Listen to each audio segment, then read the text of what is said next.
안녕하십니까. 오늘 저녁장 1부 시작하겠습니다. 이번 주 첫 거래일부터 2,000포인트를 깨고 내려가서 기분이 어찌 좀 찜찜한 하루가 아니신지요. 일단 주말에 있었던 G20 재무장관 회담은 별 소득 없이 끝난 모양입니다. IMF 자원 확충, 별 기대가 크진 않았지만 역시 진전도 어떤 합의도 보지 못했다는 소식이 들어와 있고요. 무엇보다 외국인이 좀 달라진 것 같아요. 1월 말 30일 날 13거래일 만에 매도했던 외국인, 그 다음에는 9거래일 만에 매도했었고 그 다음에는 5거래일 만에 매도, 이제는 하루 사고 그 다음 거래일에 곧바로 파는 모습이 나오고 있습니다. 현물에서 외국인들의 매도, 오늘 소폭이나마 나오고 있지만 더 걱정거리는 선물의 매도폭이 시작부터 5천 계약을 넘었다는 것인데요. 장중 한때 6천 계약까지 넘어서면서 이것이 바로 프로그램 매물을 유발시켜 지수에 부담이 되고 있는 것이죠. 이 밖에도 많은 변수들이 도사리고 있습니다. 고유가 부담에 오늘 화학과 정유주는 동반의 약세이고 엔저의 최저치 경신에 자동차주는 바닥권에서 다시 시작하는 모습입니다. 자세한 종목별 등락률 먼저 챙기고 올게요. 김혜성 캐스터. 네, 여기는 시황센터입니다. 국제 그리스 우려가 계속되고 있는 가운데 국제 유가의 고공행진까지 더해지면서 국내 시장 오늘 저조한 흐름 보이고 있는데요. 2월 27일 현재 상황은 어떤지 먼저 코스피 지수부터 확인해 보시죠. 코스피 지수가 7거래일 만에 2,000선을 하회하고 있습니다. 오늘 2013선에서 출발한 코스피 지수는요, 9시 30분경이 넘어서면서부터 1990선까지 하회하는 모습을 보이기도 했습니다. 현재도 그 흐름 유지하고 있는데요. 현재 코스피 지수입니다. 1.41포인트 하락한 1991선에서 거래가 진행되고 있습니다. 자세한 수급 상황 살펴보겠습니다. 현재 프로그램 매물이 1,000억 원 넘게 나오고 있는 가운데 외국인이 장 초반 매도 우위로 전환하면서 현재 669억 원 매도하고 있습니다. 기관도 매도폭이 커 보이는데요. 현재 1,600억 원 매도하고 있고요. 개인만이 저가 매수 행진 이어가고 있는 상황입니다. 이어서 코스닥 지수 확인해 보도록 하겠습니다. 오늘 코스닥 지수는 글로벌 호황제 속에서도 상승 출발했는데요. 장중 이내 바로 하락 전환하면서 현재는 약보합세 유지하고 있습니다. 현재 코스닥 지수는요, 전거래일보다 0.76% 하락한 540선에서 거래가 진행 중입니다. 이어서 수급 상황입니다. 오늘 코스닥 시장에서는 뚜렷한 매수 주체가 보이지 않고 있는 가운데 기관과 외국인이 소폭의 매도 행진 이어가고 있습니다. 이어서 환율 흐름 확인해 보도록 하겠습니다. 외환시장에서는 국제 유가가 지속적인 오름세를 보이면서 현재 달러 매수 심리를 자극하고 있습니다. 오늘 환율은 1,127원에서 출발했는데요. 장 초반 1,130원 선에 바짝 다가서는 모습이었지만 현재는 그 상승폭 소폭 반납한 모습입니다. 현재 환율은요, 전거래일보다 2원 70전 상승한 1,128원 선에서 거래가 진행 중입니다. 이어서 코스피 시가총액 상위 종목 살펴보도록 하겠습니다. 현재 시총 상위 종목들 대부분이 줄줄이 밀려나고 있습니다. 삼성전자가 0.42% 하락하면서 117만 5천 원에 거래가 진행 중이고요.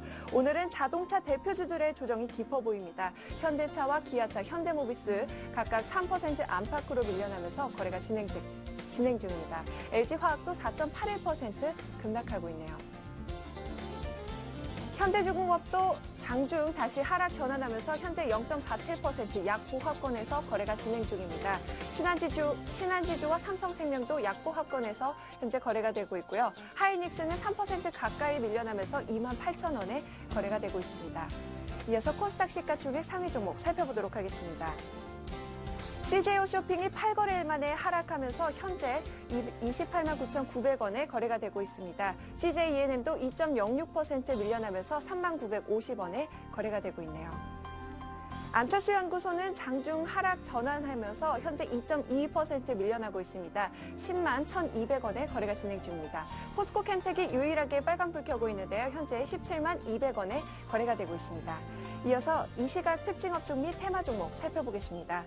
국제유가의 상승세가 계속되면서 정유화학 종목들이 하락하고 있는데요. 지난주 두바이유 가격은 배럴당 120달러를 넘어섰고 서부 텍사스산 원유도 100달러를 넘어섰죠. 현재 SK이노베이션 3.41% 밀려나면서 18만 4천 원에 거래가 되고 있습니다. SO일도 5.68%로 현재 급락하고 있고요. 호남석유와 금호석유도 4% 넘게 밀려나면서 현재 거래가 진행 중입니다. 반면 고유가의 해양 플랜트 사업을 운영하는 조선업종은 하반기 발주 랠리 기대감에 견조하지만 주가 오르고 있습니다. 삼성중공업은 1.49% 상승하면서 37,500원에 거래가 되고 있고요. 대우조선해양은 2.89% 상승하고 있습니다. 32,050원에 거래가 진행 중입니다. 유가 상승과 유럽 사태 불안에 따라서 증권주 역시 하루 만에 반락하고 있습니다. 삼성증권 1.8% 밀려나면서 59,900원에 거래가 되고 있고요. 대우증권과 현대증권 그리고 SK증권도 2% 넘게 밀려나고 있습니다. 하나는 지난 23일 불성실 공시법인으로 지정돼 24일 하루 동안 주식 거래가 정지됐었는데요. 거래가 재개된 오늘 현재 하락세입니다. 1.49% 밀려나면서 36,300원에 거래가 진행 중입니다. 유진기업이 선종구 하이마트 대표이사가 거액의 탈세 혐의로 검찰 압수수색을 받으면서 동반 하한가 기록하고 있는데요. 유진기업 현재 4,960원에 거래가 되고 있고요.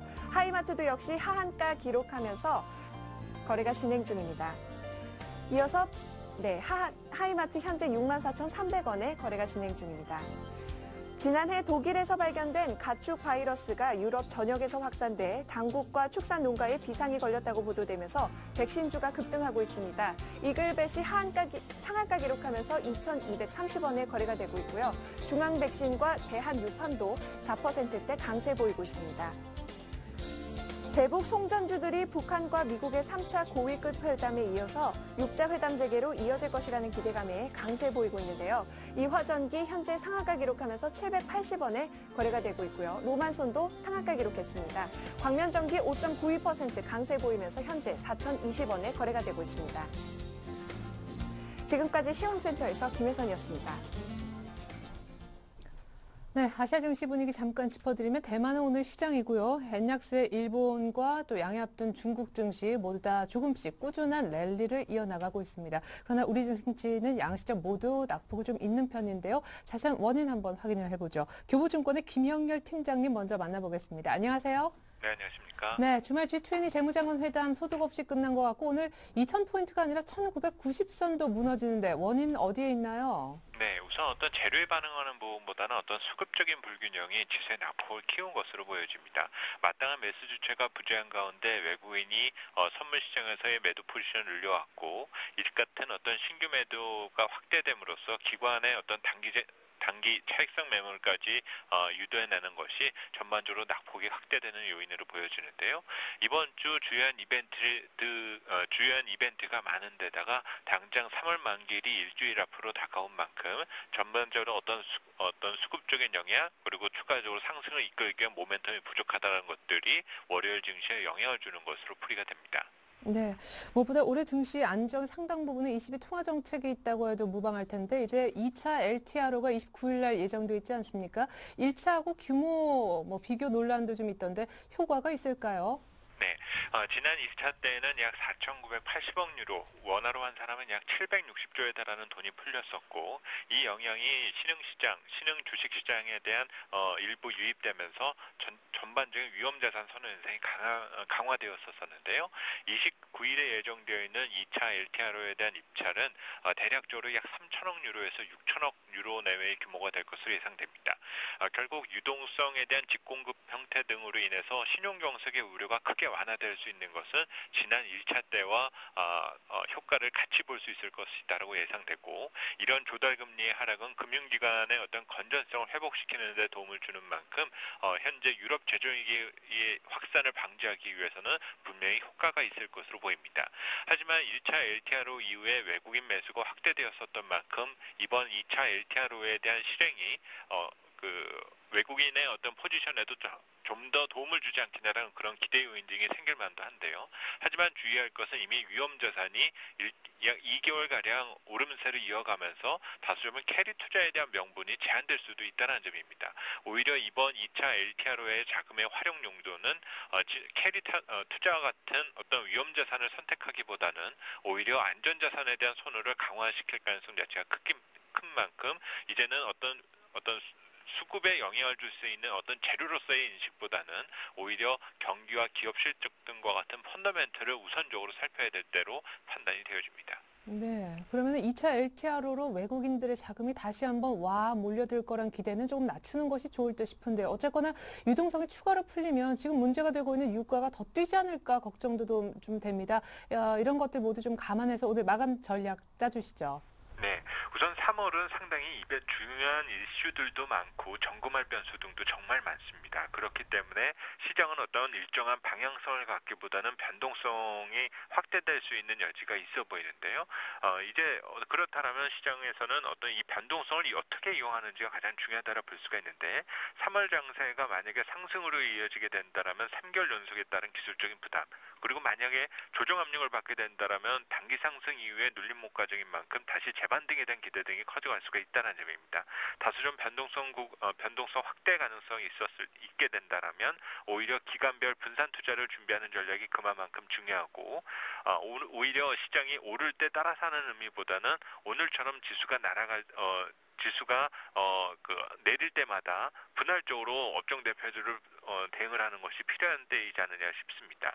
그만큼 어떤 중요한 변수들이 많은 만큼 어떤 시장에 대해서 일정한 추세에 대한 집착보다는 유연한 대처가 필요하다고 볼 수가 있겠고요. 오늘처럼 단기적으로 변동성이 확대될 때는 저베타주에 대한 관심을 방향하면서 리스크 관리와 오히려 저가 매수의 기회를 노려보는 전략이 필요할 것 같습니다. 네, 약간 내수주 쪽도 좀 단기 플레이 생각하시면서 하지만 빠질 때마다 업종 대표주를 좀 매수입을 해 놓으면 좋겠다. 교보증권의 김영렬 팀장님 전략이었습니다. 잘 들었습니다. 네, 감사합니다. 네, 현재 시각 코스피는 1990, 코스닥도 정확히 540선에 걸쳐 있군요. 보다 다양한 전문가 시장 보는 전략 확인해 보겠습니다. 네, 오인호색 투자비법 먼저 SK증권의 김민수 차장님은요. 다양한 변동성이 예상되는데 1970포인트에서 2000포인트 사이에 지지가 되는지 체크를 해야 되고 어떤 종목을 보유하고 있다면 쭉 들고 가는 전략 괜찮다고 하셨습니다. 최종대 차장님은요. 박스권과 변동성 확대에 모두 대응이 좀 필요한데 관심 업종 잠시 후에 공개될 테지만 분할 매수는 역시 유효하고 일부 현금화하는 것도 생각해 볼 수 있겠다고 좀 전략을 병행해서 짜주셨습니다. 신승윤 대표님은요. 유동성 확대 후폭풍을 좀 감안해야 된다고 하셨는데 2차 LTRO가 지금 예정이 돼 있는 시점이죠. 이와 더불어서 원화 절상과 유가 상승도 역시 고려해야 될 변수라고 짚어주셨습니다. 이진행 지점장님은 오늘 외국인들 선물과 현물 동시 매도에 따라서 조정이 좀 있는데 2000포인트 밑에서는 분할해서 사도 좋다는 의견 주셨습니다. 김영진 이사님 역시 예측이 맞았군요. 주 초반 오늘 시작부터 변동성이 확대가 되고 있습니다. 수령 이후 변동성 확대 되풀이라고 분석해 주셨네요. 네, 김민수 차장님부터 이제 관심 업종을 좀 살피겠습니다. 오늘 큰 폭으로 하락하고 있는 자동차 업종을 관심 업종에 넣어주셨고요. 기계업종과 건설, 철강 섹터도 들어가 있습니다. 오늘 철강 섹터는 꽤 잘 버티는 편이죠. 최종대 차장님은 역시 관심 업종 동일하시고 신 대표님 역시 그러합니다. 이진행 지점장님은 오늘 기계업종을 새롭게 우리 김민수 차장님과 동일하게 관심 업종에 편입을 시켜주셨고 오늘 좀 흐름이 좋지 않은 정유는 관심 업종에서 빠졌습니다.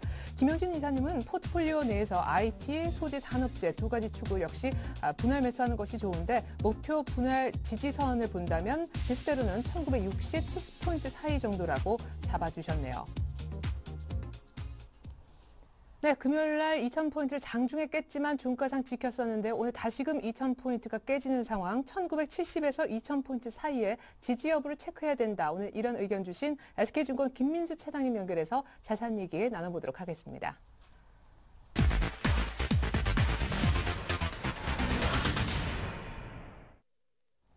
네, 차장님 안녕하세요. 네, 안녕하십니까. 네, 외국인들 선물로 오늘 해지 확실하게 하는 그런 모습인데요. 오늘 2000이 좀 잘하면 종가상도 지키지 못할 듯 합니다. 주 후반에 반등 노리고 저가 매수 해도 되는 타이밍인지요? 아주 일단 전반적인 전략은 관망 쪽으로 말씀을 드려보고 싶습니다. 일단 주 초부터 시작이 별로 그렇게 썩 좋은 상황으로 시작은 안 하고 있는데요. 특히 이제 많이 얘기 나오고 있는 오늘 하루 중에서 얘기 많이 나오고 있는 그리스에 대한 얘기들, 특히 유가가 다시 110달러대에 근접하는 모습들, 그리고 계속 얘기되는 엔화 약세들 이런 모습 속에서 일단 지난주 금요일 같은 경우는 어느 정도 좀 버티는 듯했던 모습이었지만은 오늘 다시 외국인들 선물 매도가 강화가 되기 시작하면서 좀 많이 좀 다시 흔들리는 흐름이라고 생각되고 있는데요. 일단 외국인들 같은 경우 일단 선물 부분들이 보통 그 장중에 매도세가 강화가 됐었을 때 약 한 5,000개에서 6,000개 정도 이상으로 더 확대가 되지 않는다는 점에서 봤을 때는 아직까지 추가적인 폭은 좀 크지 않지 않을까라는 생각은 드는데요. 그렇다고 하더라도 일단 지금 3월 선물 옵션 동시만기일 전에 나타나는 부분이라고 한다면은 일단 베이시스가 어느 정도 확보가 돼서 회복이 돼야 되는 모습으로 나타나야 될 것 같은데 아직 그런 모습들이 나올 수 있는지 여부를 또 체크하는 게 좀 중요하다고 생각되고 있고요. 거기다 여러 가지 얘기들 쪽에서 특히 이번 주 같은 경우는 월말과 월초가 겹치게 됩니다. 그러면서 나타나는 얘기들, 특히 경제 지표와 관련된 얘기들이라든가 여러 가지 이벤트가 좀 다양하게 나타나면서 이 변동성이 확대가 되는 흐름으로 보여지고 있는데요. 특히 지금 이제 그리스 2차 구제 금융 관련된 각국 유럽 쪽의 의회 투표라든가 그리고 특히 마릴레일 29일 날 같은 경우는 ECB의 2차 LTRO 그리고 3월 1일과 2일에는 EU 정상회담 이런 쪽이 계속 나타나고 있고요. 특히 유가와 관련돼서는 3월 2일 날 이란의 총선 결과들 같은 경우도 좀 봐야 될 모습인 것 같고요. 거기다 추가적으로 어떤 중국의 제조업 지수라든가 미국의 ISM 제조업 지수 이 전반적인 모습들이 다 같이 맞물리다 보니까 아무래도 좀 어떤 그 경제 지표들을 확인해 할 가능성이라든가 유동성이 계속 공급될 가능성들 이런 것들을 다 염두를 해주면서 시장이 움직임을 나타내는 모습이기 때문에 이 변동성은 계속 늘어날 가능성에 무게를 둘 수 있을 것 같고요. 따라서 지금 같은 경우는 일단 시장 흐름들을 어느 정도 좀 지켜보면서 탄력들을 비교해보면서 전략을 가져가는 게 바람직하지 않을까 하는 생각이고요. 일단은 지금 이제 21선 중심의 2천선의 지지가 될 것인지 아니면은 추가적인 매물 압박이 한 번 더 이끌어져서 지금까지 이끌어졌던 이 계단식 상승세의 한 번에 다시 지지권으로 바뀌는 1970선 부분이 지지할 수 있는지에 대한 모습들 확인한 뒤에 그 다음에 전략을 짜놔도 늦지 않을 거라고 생각됩니다. 예. 그러면은 오늘도 우리 김민수 차장님 외에도요, 이진행 지점장님이 2,000포인트 밑에서 분할 매수 얘기하셨고, 김영진 이사님은 콕 집어 1,960, 70포인트대에서 그 정도 내려오면 분할 매수 얘기했는데, 좀 애매하게 그 둘 다 언급하셔서요, 어느 정도 사는 것이 좀 적절하게 싸게 살 수 있는 지수대일까요? 예, 일단은 지금 말씀드리자면 1970선 정도로 말씀드릴 수 있을 것 같습니다. 지금 어떻게 보면은 시장에서 2천선 위쪽으로 지금 최근에 주가의 흐름을 보게 되면 거래량이 강하게 유입되는 모습들인데요. 이 강한 거래량이 늘어난다는 얘기는 일단 2천선 위쪽으로 시도를 하는 모습과 아니면은 그 차익 실현을 하는 어떤 두 가지 큰 이제 손바뀜이 좀 이끌어지는 과정이라고 생각되는데 거기서 지금 2천선 안쪽에 대해서 충분히 어떤 그 매수에 대한 세력들에 대한 우위가 나타나지 않는 모습이라고 한다면 아무래도 추가적으로 조금 더 시장이 좀 흔들릴 가능성을 좀 염두를 해둬야 될 것 같고요. 그런 흐름이라고 한다면은 이제 1970선 정도쯤에서 이제 저점 매수 전략을 찾아보는 게 좀 더 바람직하다고 생각됩니다. 예, 1970선 정도에서 차츰차츰 분할 매수. 그나저나 아까 N달러가 한 지금 81엔대 정도까지 진입했으니까 엔저가 계속해서 진행되고 있는 것 역시 시장의 부담이다 좀 짚어주셨는데 때문에 이제 자동차주가 오늘 거의 모비스의 경우 신저가를 쓰는 날인데도 관심 업종에 보니까 자동차주가 있더라고요. 그 이유 궁금하고 다른 관심 업종도 선정하신 이유 들어보고 싶어요. 예, 일단 자동차 쪽에 대해서는 일단 단기 낙폭 쪽에 초점을 맞춰볼 수 있을 것 같은데요. 일단 물론 엔화 약세가 이끌어지면서 자동차 쪽의 수출 경쟁력이 떨어지는 일본 대비해서 떨어지는 흐름이라고 하더라도 지금 나타나는 주가 흐름이라고 한다면은 작년에 이어서 올해 같은 경우 어떤 추가적으로 전혀 실적이 안 늘어난다고 하더라도 지금 가격대 대비해서는 PR 기준으로 한 7배 수준이라고 한다면 그게 가격대는 좀 메리트가 있는 흐름이 아닐까라고 생각되고 있고요. 그런 흐름이라고 한다면 지난번 나타났던 저점대가 20만 500원대, 그러니까 즉 20만 원대 초반대 현대차의 모습들을 좀 보여주고 있는 모습이라고 한다면 오히려 이 정도 부분에서는 지금 나타나는 악재를 이용해서 아마 가격 메리트를 노려볼 만한 시점이 아닐까라고 생각이 되고 있고요. 또 하나는 이제 기계업종 같은 경우는 지금까지 계속 그래도 시장 대비해서 견조하게 추세가 유지되는 모습들이고 특히 3월 3일부터 이어지는 어떤 중국 쪽에서 전인대 관련된 얘기가 나올 때 어떤 중국의 서부 개발이라든가 아니면 내수 쪽에 확대가 되는 흐름들 쪽에 초점을 맞추게 되면은 아무래도 기계업종에 대한 수혜들 양호할 가능성에 무게를 둘 수 있을 것 같고요. 또 하나 건설업종 같은 경우도 추세가 계속 양호한 모습들로 나오고 있는 흐름이기 때문에 저점 매수 가능한 업종이라고 생각되고 있고요. 추가적으로 철강업 같은 경우는 최근에 수급 쪽이 상당히 양호하다고 생각됩니다. 특히 포스코를 중심으로 외국인들 매수세가 계속 유입이 되는 모습들이고요. 거기다가 앞서 기계업종 쪽에서도 말씀드렸듯이 중국 쪽에서 어느 정도 내수 확대라든가 내수에 관련된 흐름들의 진작책을 쓸 때 아무래도 수혜를 볼 수 있을 가능성, 특히 철강 수요에 대한 모습들로 생각해 보게 되면 아무래도 긍정적인 모습이 이어질 가능성이 무게를 맞추면서 관련된 중국 관련된 쪽이라고 한다면 기계업종, 철강업종 관심 있게 봐야 될 모습이 아닐까라고 생각되고 있습니다. 네, 추세 감안해서 기계, 건설, 수급 감안해서 철강 업종까지 얘기하셨는데 제일 먼저 단기 낙폭 과대주로서 좋게 본다 하신 자동차주 그렇다면 단기 반등 노리고 현대차의 경우 말씀하신 얼마까지 볼 수 있습니까? 일단 그 저점대를 노려본다고 한다면 20만 원대 초반대 정도를 일단 단기 목표로 공략을 해보는 가격대라고 말씀드려보고 싶고요. 추가적으로 다시 반등 시도가 하게 되면은 아무래도 이제 다시 그 어떤 계단식 하락세를 좀 보였던 어떤 정점이라고 한다면은 단기적으로는 또 한번 21만 7천 원대 부근은 좀 저항으로 나타날 가능성이 있기 때문에 일단 어떤 그 배팅을 좀 짧게 잡는 전략 쪽으로 봤을 때는 저점 매수에 들어갔다가 바로 다음 저항대 들어갔을 때는 이치를 하는 전략 이제 그런 쪽으로 말씀을 드려보고 싶습니다. 네, 아주 뭐 초단기군요. 어쨌든 그만큼 지금 가격 메리트가 생겼다라는 자동차주 분석이었습니다. 지금까지 SK증권 종각지점 김민수 차장님과 함께 관심 업종까지 확인해봤습니다. 고맙습니다. 예, 감사합니다.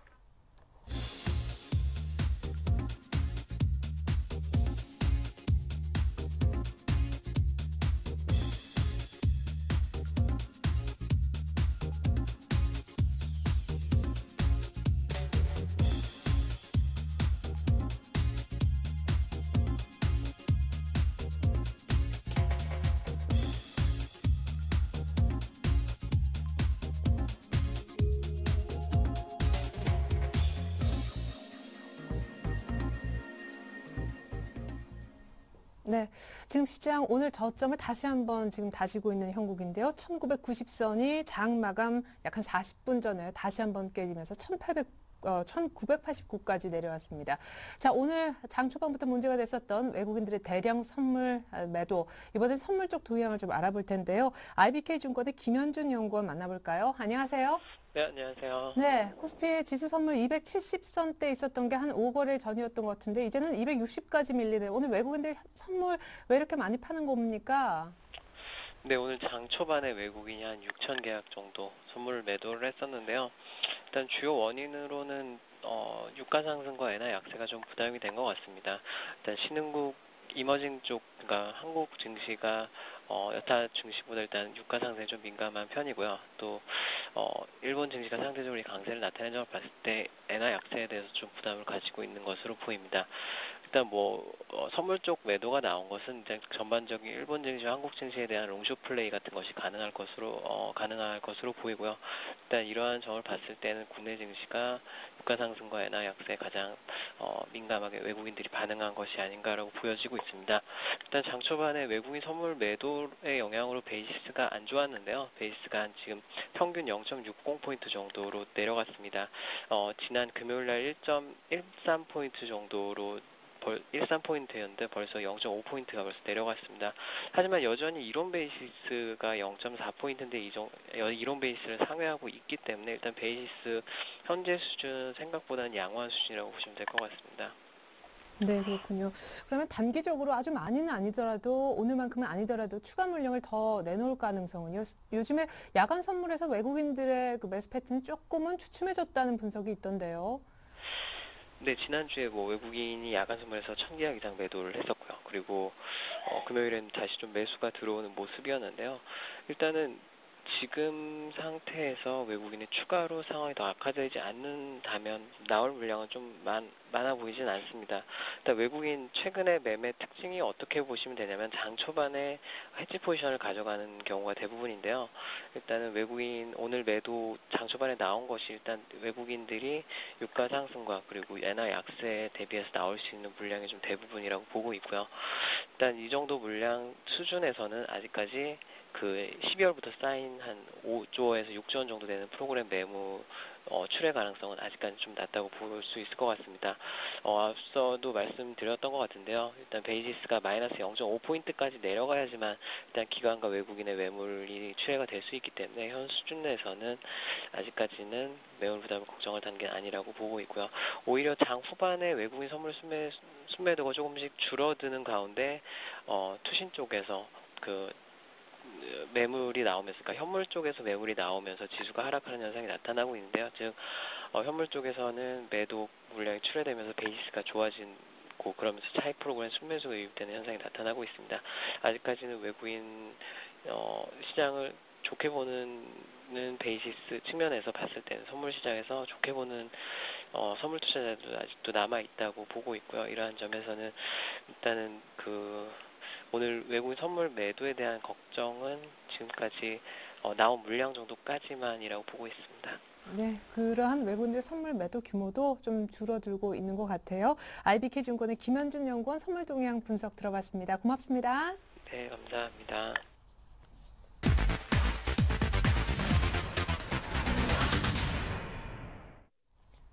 네, 이번엔 샘플러스 최병권 전문위원과 얘기 나눠봅니다. 안녕하세요. 네, 안녕하세요. 네, 오늘 뭐 수급 부담, 특별히 프로그램 쪽에 부담이 좀 있는 날인데 오늘 같은 날 매수 적극적으로 할 수 있을까요? 자, 일단은 오늘 시장의 우선 하락 요인부터 먼저 좀 보셔야 될 것 같은데요. 일단은 기관 투신의 매도가 한 달째 지금 지속되고 있습니다. 오늘 27일이니까 거의 지금 2월 1일 날부터 계속 팔았다라고 볼 수 있고요. 이 부분은 결국 시장에 대한 부담감을 계속 키우고 있는 상황이고, 그동안 시장이 상승을 하려고 할 때 번번이 발목을 잡는 요소였었습니다. 따라서 기관 투신의 이 매도가 언제 줄어드느냐에 따라서 결국 시장의 방향성이 잡힐 것으로 예상이 될 것 같고요. 거기다가 이제 오늘 외국인들 같은 경우에도 오늘은 매수가 없었습니다. 소폭 순매도로 전환을 했었고, 특히 이제 선물 매도 포지션이 오늘 프로그램 매도를 불러일으키면서 많이 약세를 유발한 요소 중에 하나였는데요.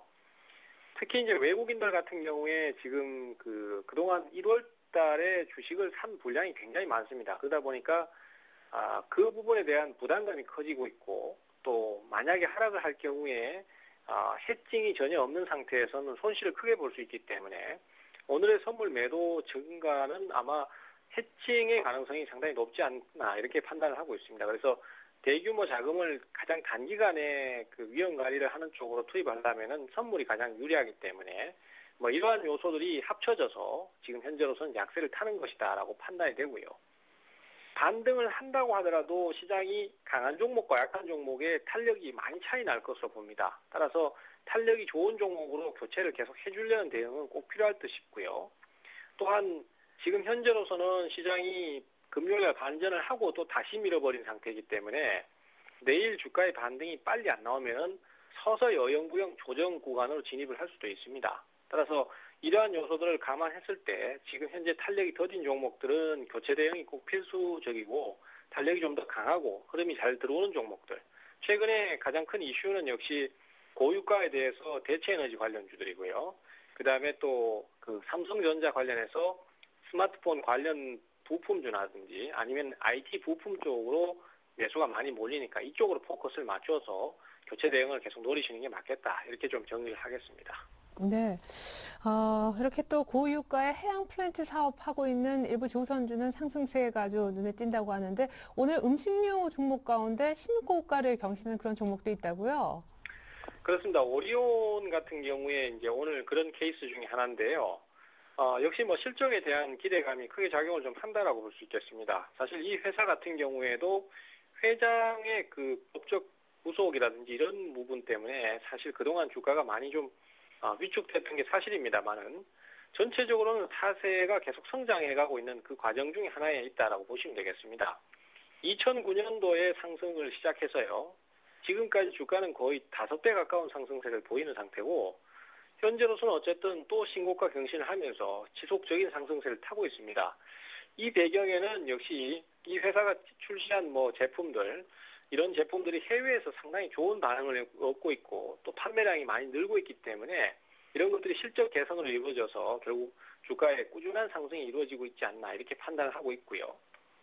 그 다음에 대우조선해양이 오늘 상승세를 타고 있는데요. 최근에 고유가가 지속되다 보니까 신규 해저 유전에 대한 기대감이 또 커지고 있습니다. 수요도 증가를 하고 있고요. 그래서 해양 플랜트라든지 이런 그 제조업체들의 주가가 올라갈 수 있을 것이라는 기대감이 크게 작용을 하고 있습니다. 그래서 오늘도 해양 플랜트 생산업체나 아니면 드릴십 생산업체들의 주가가 상승세를 타고 있고요. 대우조선해양은 아무래도 드릴십 쪽에 특화된 기업이기 때문에 어쨌든 상승세를 타고 있다 이렇게 보시면 되겠고요. 그 다음에 제가 과거에 좀 많이 소개를 드렸던 동일벨트라는 주식이 있는데요. 이 주식은 사실 저는 개인적으로는 그 기업 가치가 높고 실적이 좋다는 차원에서 말씀을 드렸습니다만은 지금의 상승은 그렇지는 않은 것 같습니다. 어쨌든 대주주가 이번에 새누리당의 공천이 확정되면서 거기서 정치권과의 연계성을 얘기하면서 주가가 급등을 했어요. 하지만 이제 시장의 분위기가 워낙 약하고 지금 현재로서는 또 악재 요소도 뭐 좀 많이 있고 하다 보니까 주가가 유지를 못하는 것 같습니다. 그래서 일단 강세를 띄긴 띱니다만은 이런 재료에 의해서만 주가가 반응하는 형태다. 이렇게 판단을 하시면 될 것 같습니다. 그래서 이런 종목들은 추격 매수를 하시긴 좀 힘들겠고요. 다만 이제 대우조선해양 같은 경우에는 조정을 많이 거쳤기 때문에 눌림목 이후에 반등 포인트, 오늘 같은 타이밍에서 한번 노림수를 가져보는 것도 괜찮다. 그리고 오리온 같은 경우는 지금 아무래도 많이 올랐으니까 추격 매수보다는 보유나 관망 전략을 말씀드리도록 하겠습니다. 네, 눌림목 씨 대우조선해양 관심 있게 볼 수 있다 하셨는데 오늘 고유가 때문에 오늘 정유주 특별히 S오일은 낙폭이 지금 6% 넘게까지 커지는 그런 양상인데 무엇보다 하이마트가 회장 탈세 혐의에 지금 매물로 나온 상태에서 M&A까지도 휘청일 수 있다고 주가는 어떻습니까? 그렇습니다. 지금 현재 주가는 아침 시초가부터 하한가로 지금 마감을 한 상태고요. 하이마트 같은 경우에는 오늘 장중에 하한가가 풀릴 가능성은 적어 보입니다.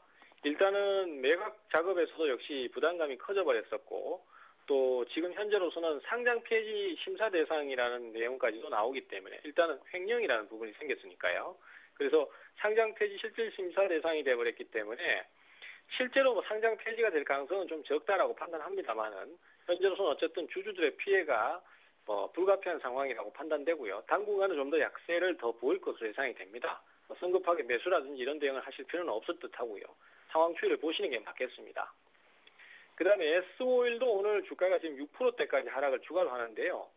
과거에 얼마 전까지 고유가로 인해서 주가가 상승을 했던 것을 감안한다면 오늘의 하락은 좀 납득이 안 되실 수도 있습니다.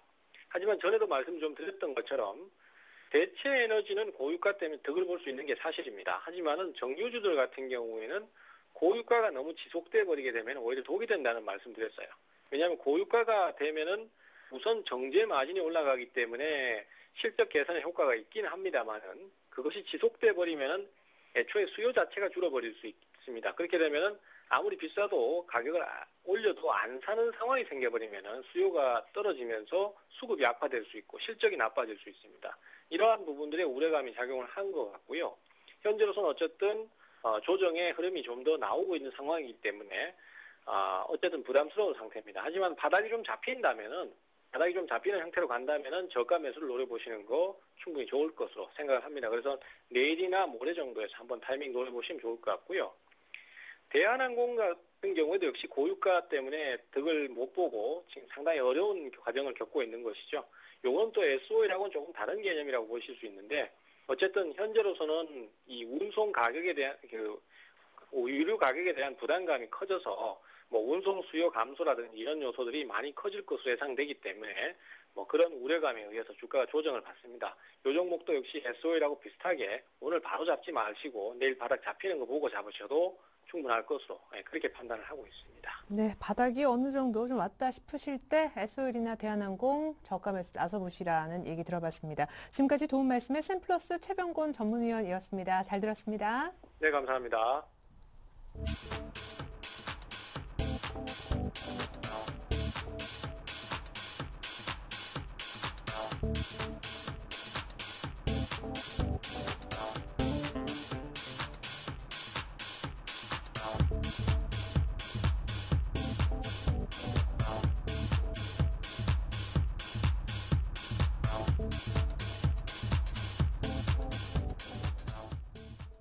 네, 오늘 안 되는 종목은 정말 안 되네요. 현대차의 낙폭은 4%가 넘어가고 있고 오늘 정유주 급락하고 있는데 S오일의 낙폭은 6%가 넘어갑니다. 지금 장 마감으로 갈수록 이런 현상이 더 두드러지고 있는데 다시 한번 마감 전략을 짜보죠. 오늘은 황제TV에서 송민재 대표님이 나와주셨습니다. 안녕하세요. 네, 반갑습니다. 네, 무엇보다 시작부터 오늘 외국인들이 선물을 엄청나게 팔길래 이거 조짐이 이상하다 했는데 다들 해지성이라고 하시더라고요. 예, 포지션이 지금 매수 기조로 계속하고 있기 때문에 일부 물량에 대해서 해지성으로 좀 나온 것 같습니다, 물량이. 예, 그 선물 쪽의 동향 들어봤을 때 유가 상승, 엔화 약세 때문에 외국인들도 어쩔 수 없었을 것이다 이런 분석이 있었는데 어쨌거나 지금 고유가 또 엔화 가치의 최저치 경신 이런 것들이 우리 풍부한 유동성 장에 좀 저해될 만한 요인일 수 있다. 이런 가운데 이번 주에 굉장히 중요한 이벤트들이 많이 있다고요. 예, 이번 주에도 많은 이벤트들이 준비가 되어 있고요. 예, 지금 그리스 악재가 좀 잠잠해지나 싶었더니 이제 또 고유가로 인해서 또 주가 상승이 좀 발목 잡히는 그런 부분이 있습니다. 예. 예, 이번 주 같은 경우, 지난주 같은 경우에는 큰 호재도 악재도 없는 그런 상황에서 코스피가 속도 조절을 하는 그런 한 주였습니다.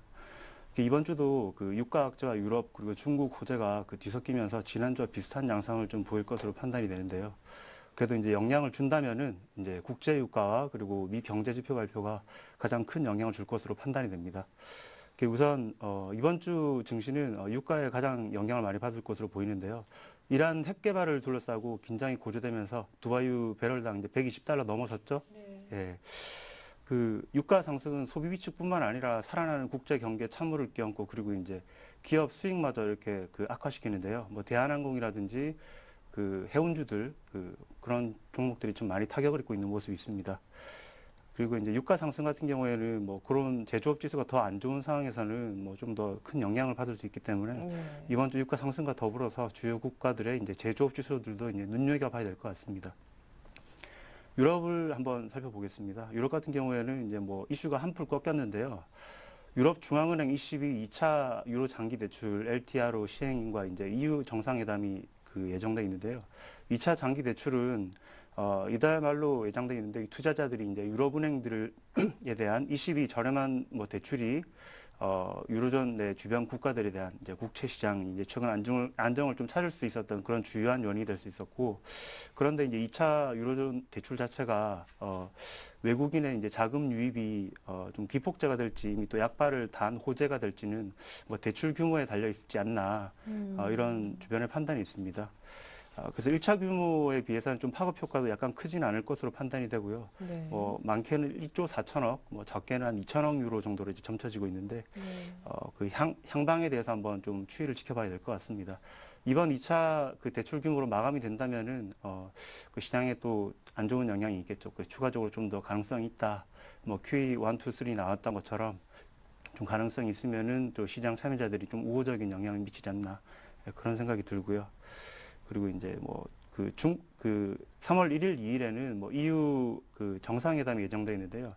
EFSF 그리고 이제 유럽 재정 안정 기금이죠. 그리고 연구 기금인 그 ESM을 하나로 이제 통합해서 7,500억 유로 정도로 이제 하나의 구제 기금으로 만들자. 그 프랑스와 벨기에가 이제 합의를 했고요. 독일을 설득할 수 있을지가 관건입니다. 그 결과에 따라서 G20, 즉 IMF 재원 확충 참여의 돌파구가 생길 수도 있을 것 같습니다. 중국에서는 뭐 이제 그 전국인민정치협 협상회의 그 양회라고 그러죠. 그 전국인민대표회의 그 두 회의가 그 주말부터 3일부터 이렇게 시작이 됩니다. 그 새로운 정책을 발표한다기보다는 부처별로 그 정책을 확정하는 그런 행사이기 때문에 큰 영향을 미칠 것으로는 판단이 안 되는데, 다만 중국이 경기 부양책을 내놓는 분위기가 지금 확산되면서 양회를 전후로 해서 다시 이제 정부의 경기 부양 의지가 한번 그런 의지를 담은 발언이나 정책이 나온다면은 그 국내 증시도 중국 증시에 영향을 많이 받지 않습니까? 네, 긍정적인 영향을 좀 미칠 것으로 이렇게 판단이 되고요. 3월 1일 발표되는 제조업 지수도 관심거리인데, 앞서 언급해 드렸던 것처럼 유가가 지금 고공행진을 하고 있는 상황이라서 미국과 중국의 제조업 지수가 좀 더 좋게 나온다면 유가 상승의 우려도 한풀 꺾여서 수면 아래로 내려가지 않을까 이런 판단이 듭니다. 다음으로 미국 같은 경우에는요, 개선세를 지금 경기 지표가 많이 이어가고 있는데, 그 탄탄한 그 흐름을 이어간 이제 제조업 지표가 호조세를 이어갈지 아니면 바닥을 치고 올라온 주택 지표가 반등세를 이어갈지 그게 주목거리입니다. 27일 날 잠정 주택 판매와 그리고 댈러스 연방준비은행 서베이, 그리고 28일 날은 내구재 주문과 그리고 케이스 실러 그 소비자 신뢰 지수가 발표되는데요. 지금 뭐 그 29일과 또 30일에는 또 베이지북, 그리고 3월 1일에는 또 개인소득 ISM 제조업 지수, 그 중국과 마찬가지로 지표가 발표됩니다. 그 연방준비제도의 평가와 그리고 향후 정책 사항도 관심사인데요. 그 관련해서 여러분들이 좀 눈여겨 지켜봐야 될 것 같습니다. 이번 주 같은 경우에 좀 중요한 변곡들이 많이 일어나고 있는 상황이라서 지표들에 더욱더 관심을 가져야 될 것 같습니다. 예.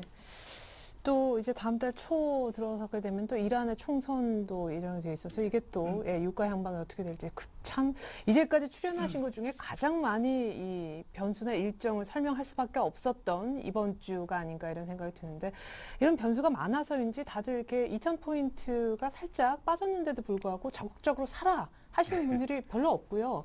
1970 정도 오면 사라고 하시면서 지금은 관망하라고 하시더라고요. 비슷한 예. 전략이신지 마감 전략 세워주시죠. 예, 그 금일 증시 같은 경우에는 뭐 장중에 마이너스 8천억 정도 이제 선물 매도세가 나왔었고요. 그러나 뭐 그 현물 흐름 같은 경우 630억 정도 이렇게 어떻게 보면은 방향을 가늠하기 힘들 정도로 지금 뭐 포지션이 지금 결정되지 않은 상황인데요. 3월 증시 같은 경우에는 뭐 2월 증시의 연장선상으로 봐도 될 것 같습니다.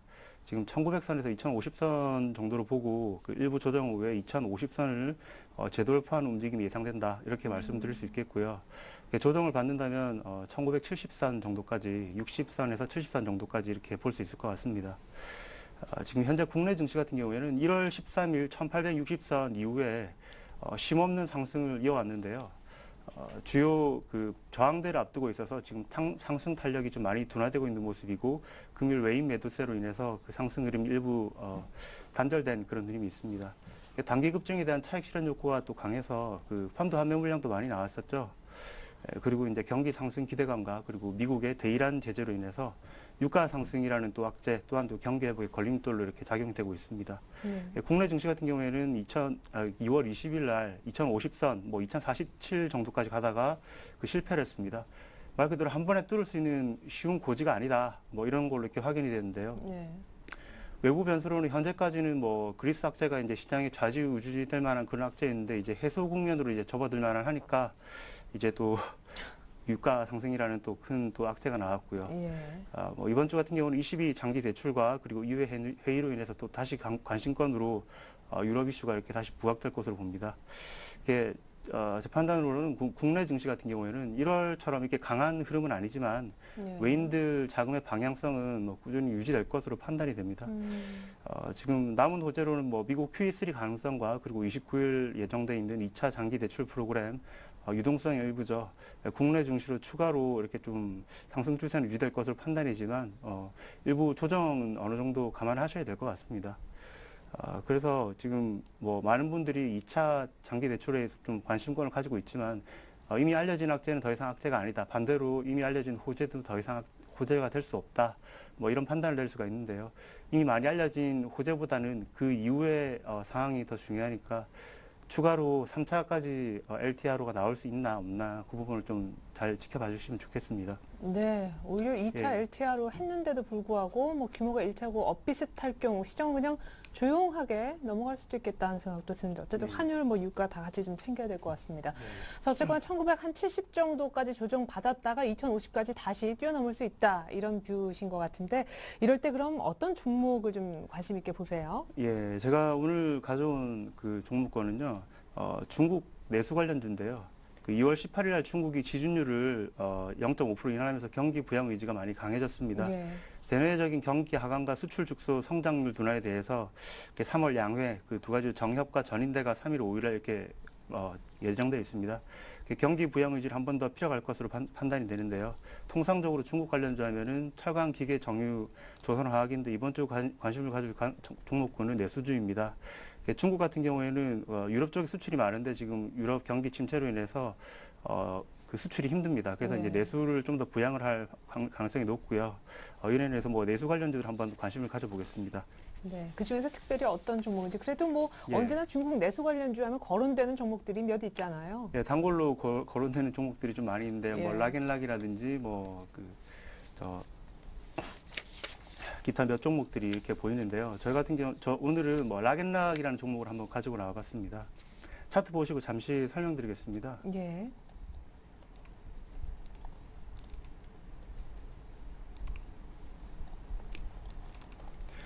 예, 락앤락 같은 경우에는 주봉상 지금 3만 원 라인을 거의 지지를 했습니다. 거의 4번 정도 지지를 받은 상황인데요. 그 회사가 나쁘지도 않고 지금 실적도 괜찮았지만 일부 영업 실적이 약간 좀 그 예상치에 못 미쳤다는 이유만으로 지금 그리고 베트남 쪽에 공장을 증설하면서 작은 비용이 많이 들었었고 이상중재도 했었고요. 그런 흐름 때문에 지금 약간 약세를 보이고 있는데 지금 거의 전 저점을 확인할 수 있는 뭐 그런 구간이라고 보면 될 것 같습니다. 지금 뭐 그 락앤락 같은 경우에는 중국 내수 부양의 뭐 실질적인 수혜주라고 할 수 있는데요. 중국 매출 비중이 거의 46%입니다. 작년 11년도 3Q 기준이고요. 그리고 브랜드 면에서도 그 락앤락이나 글라스락, 뭐 타파웨어 같은 브랜드 중에서 마케팅 부분이 좀 높은 점수를 취득해서 2년 연속 1위를 다투고 있는 뭐 그런 뭐 좋은 종목입니다. 그래서 지금 매수가는 뭐 31,000원 이하로 분할 매수를 해주면 될 것 같고요.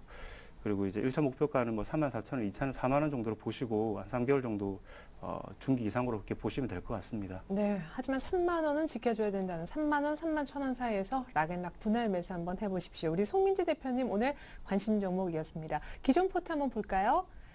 자, AS를 받아보기 이전에 종목부터 확인합니다. 에스텍파마가 15%, 모빌리언스도 15%, 네오이즈게임즈 지난주에 언급하셨던 기억납니다. 20%로 편입하셨었는데 규제 리스크 별로 미미할 것이다 했지만 거의 손절가 부근에서 수익도 많이는 안 나요. 근데 모빌리언스가 의외로 좋네요. 예, 추세다 아주 살아있는 그런 종목인데 에스텍파마도 아직은 지금 수익권이 아닌데 일단 모빌리언스 축하드리겠습니다. 모빌리언스부터 AS 시작해 주실까요?